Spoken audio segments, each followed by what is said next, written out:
Đâu vậy, đâu quay phim đâu. Thì kệ đi, chị quay phim luôn á.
Vin quay cho mẹ với dì Thi được không?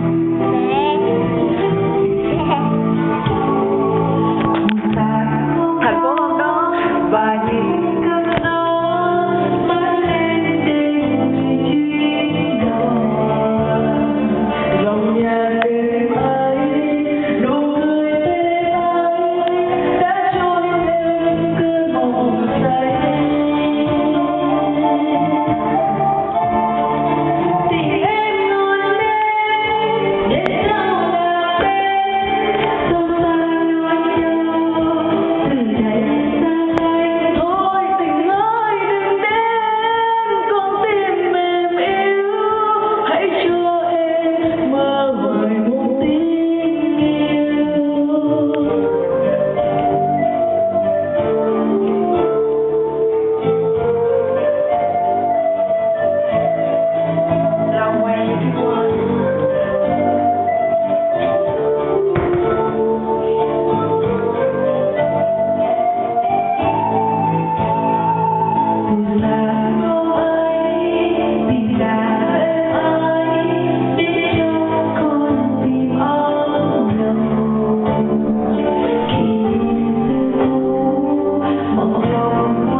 Stop đi để nghe thưởng cái thì chị chưa thích nữa. Không ngừng ở đây.